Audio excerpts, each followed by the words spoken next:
MSC is the fastest growing cruise line in North America, and I just got off the Meraviglia. So let me tell you if it's worth your money, because the answer is a little bit more complicated than you would think. Welcome back to the channel. I'm Ashley Neal. I'm a registered nurse and also travel agent. Today we're going to talk about the Inside Promenade, the dining, the entertainment, and we're going to break down the difference between the Aurea and the regular balcony cabin. I'm going to let you know at the end of this video if it is worth your money to book. So first, let's talk about the ship itself, because the MSC Meraviglia has one of the most talked about features in cruising right now. If you've never seen it before, the Inside Promenade on the Meraviglia is essentially a full indoor boulevard right in the middle of the ship. It runs the length of all the decks, it's lined with shops, bars, restaurants, and there's a massive LED sky ceiling overhead that changes throughout the day. Now in saying that, it is stunning. Genuinely, the LED ceiling alone is worth seeing in person. But here's the thing. When the ship is sailing at full capacity, the promenade gets very busy. And if you prefer a bit more breathing room, you need to know that going in. The overall decor leans European. It's more sleek and modern compared to what you see on a Carnival or a Norwegian ship. I actually really love it personally. But I know some North American cruisers find it feels more like an upscale mall than a resort. It's just a bit different vibe, and it's worth knowing before you book. And if you're comparing cruise lines right now and you're trying to decide which one to book, this is exactly what this channel is for. So hit subscribe and you'll never miss another cruise review like this one. The next thing I want to talk about is the entertainment. And I have to say MSC does this differently than most other lines. The headline act on the Meraviglia is the Cirque du Soleil at Sea experience. This is an exclusive MSC, no other cruise line has it. And the show runs in the dedicated carousel lounge. And depending on your cabin category, some performances are included and some you pay for separately.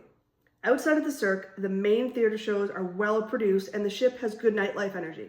Live music throughout and solid bar atmospheres in the evenings. So with this, if the Cirque du Soleil experience is the reason you're booking MSC, it does deliver. But if you're expecting the same volume of programming as Royal Caribbean, just calibrate your expectations a little bit. Now, this is where it gets a little bit tricky, and I genuinely wish someone would have told me this before I sailed MSC. MSC is a European cruise line, and it really does show on how the ship operates. It's a lot different experience from most cruisers sailing an American line. But here's the catch. It's not bad, it's just different. The staff are professional and capable. It's just that extra layer of warmth and proactiveness that you get on other lines like NCL and Royal. You're just not going to get that here. The other thing is the app. MSC has really improved this a lot, but it's still not at par with other cruise lines I've sailed on.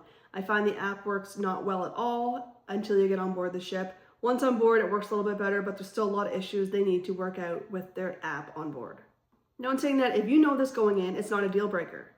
The ship is beautiful, the product is strong, but if you're a first-time cruiser and you're expecting the same feel as an American line, you might just have to realize this, because this could be a little bit of a culture shock.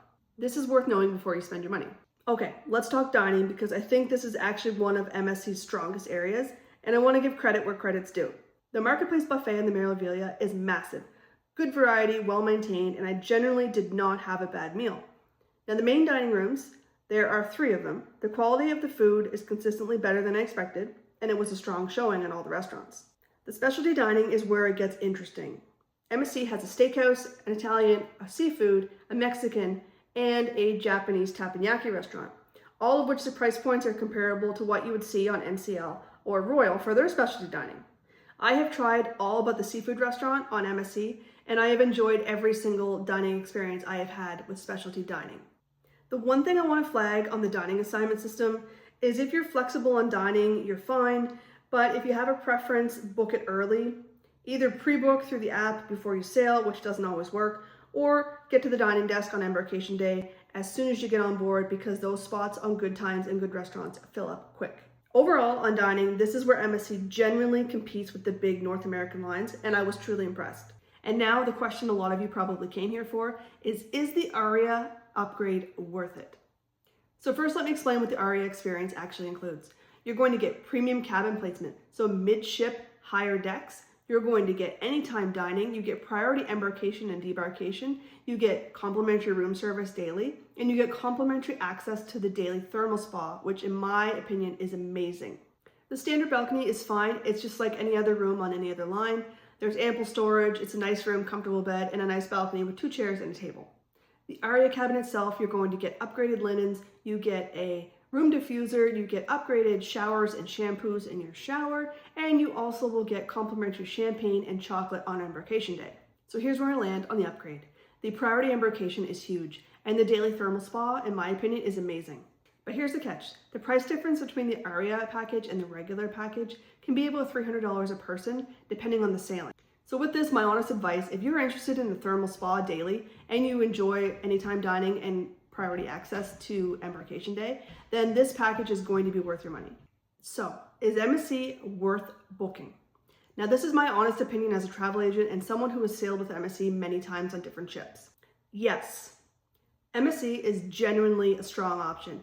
If you want to have a gorgeously designed ship and a really good price point, then they are worth a look. The dining is good, the ship is beautiful, and the entertainment is great.